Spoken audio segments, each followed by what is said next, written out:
महाराष्ट्राची राजधानी मुंबई, देशाची आर्थिक राजधानी. दरवर्षी पावसाळा सुरू झाला की याच मुंबईचं चित्र पूर्णपणे बदलून जातं. काही तासांच्या मुसळधार पावसानंतर रस्ते जलमय होतात, रेल्वे सेवा विस्कळीत होते, वाहतूक ठप्प होते आणि लाखो मुंबईकरांना प्रचंड मनस्ताप सहन करावा लागतो.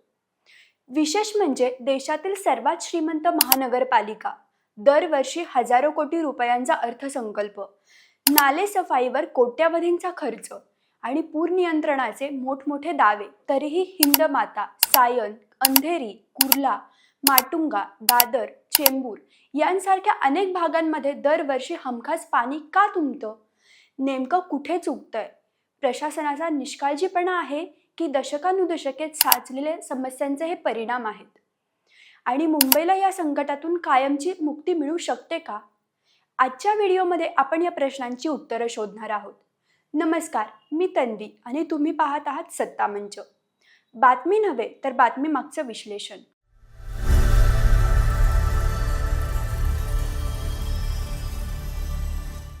चला तर मग जाणून घेऊया मुंबई दरवर्षी पाण्याखाली जाण्यामागची 5 मोठी कारणं. पहिलं कारण, 140 वर्ष जुनी ड्रेनेज व्यवस्था.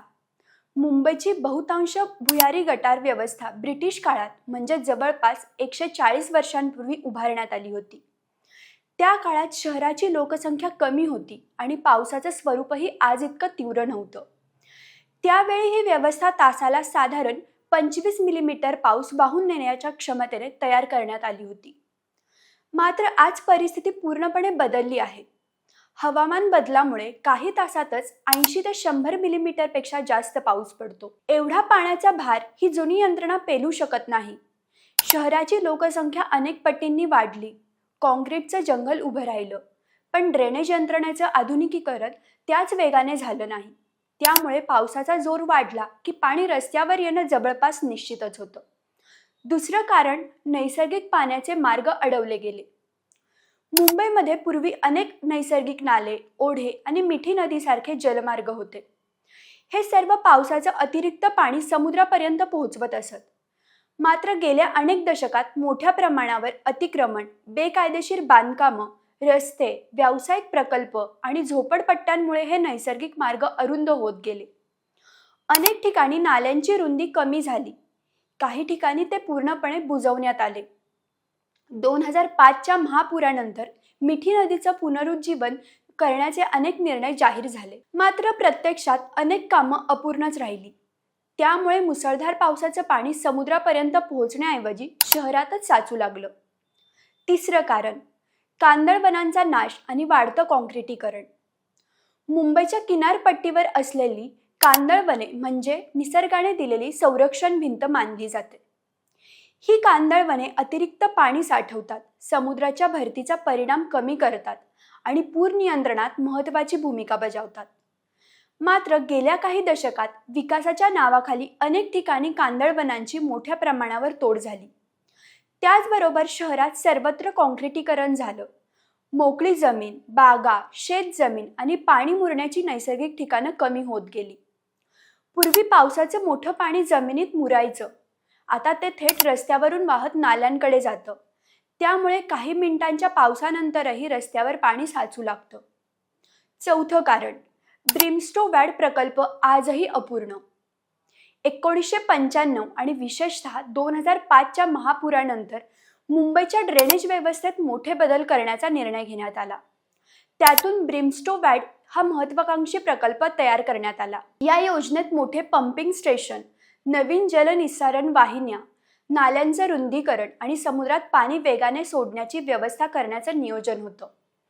मात्र अनेक वर्ष उलटून गेली, हजारो कोटी रुपये खर्च झाले, तरीही हा प्रकल्प आजही 100% पूर्ण झालेला नाही. अनेक कामं रखडली, काही ठिकाणी प्रशासकीय अडथळे आले, तर काही ठिकाणी पर्यावरणीय मंजुरीचा प्रश्न निर्माण झाला. परिणामी प्रत्येक वर्षी मुंबईला त्याच समस्यांचा पुन्हा सामना करावा लागतो. पाचवं कारण, नाले सफाई, गाळ आणि प्रशासनावरील गंभीर प्रश्न.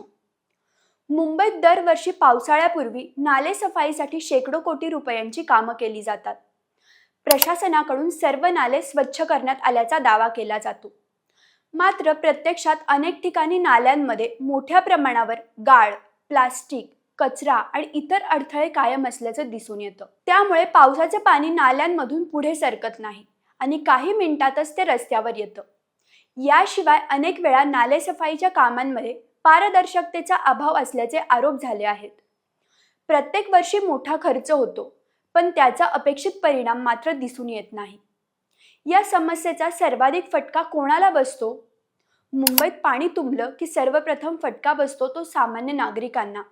कामावर जाणारे कर्मचारी, विद्यार्थी, रुग्णवाहिका, शालेय मुलं, व्यावसायिक आणि रोजंदारीवर काम करणारे हजारो लोक यांना तासनतास अडकून राहावं लागतं. रेल्वे सेवा विस्कळीत झाली की संपूर्ण मुंबईचं जीवन ठप्प होतं. उद्योग, व्यापार, वाहतूक आणि दैनंदिन अर्थव्यवस्थेवर त्याचा थेट परिणाम होतो. त्यामुळे ही केवळ पाणी तुंबण्याची समस्या नसून आर्थिक आणि सामाजिक नुकसान करणारी गंभीर समस्या आहे. पुढे काय? तज्ज्ञांच्या मते फक्त नालेसफाई करून ही समस्या सुटणार नाही.